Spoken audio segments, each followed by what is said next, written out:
If you happen to catch the last devotional I did, I spoke about time that my family spent at the river.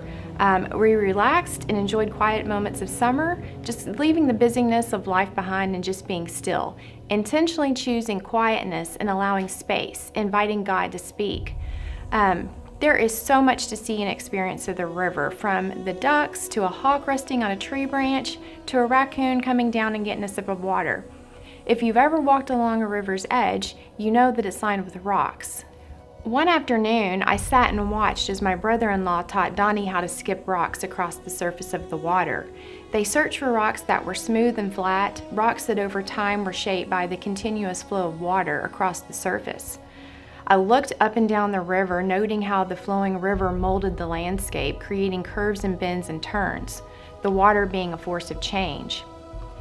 I sat and reflected on my own life, the things that had shaped me, from family, friends, my upbringing, my work and place of employment, church, the news, and things on TV, even music, travel, and life experiences, things that continue to influence my very being. Much like the rapid waters of the river, the world we live in is fast-paced. Today's society, most notably in social media, people are labeled influencers. They cultivate followers and promote ideas and ways of thinking.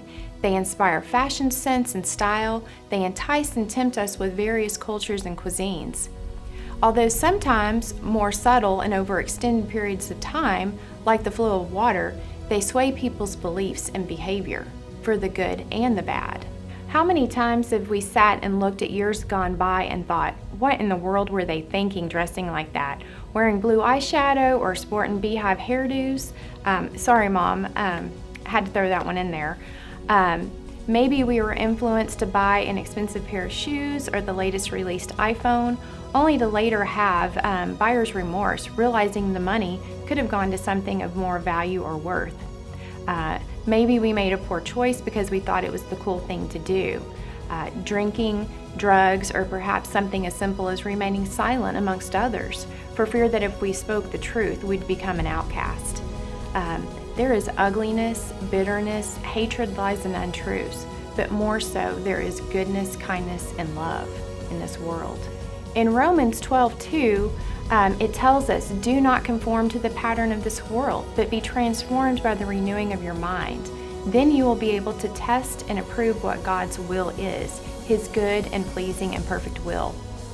We must choose Christ every single day. We must seek His wisdom, His direction, and His will for our lives.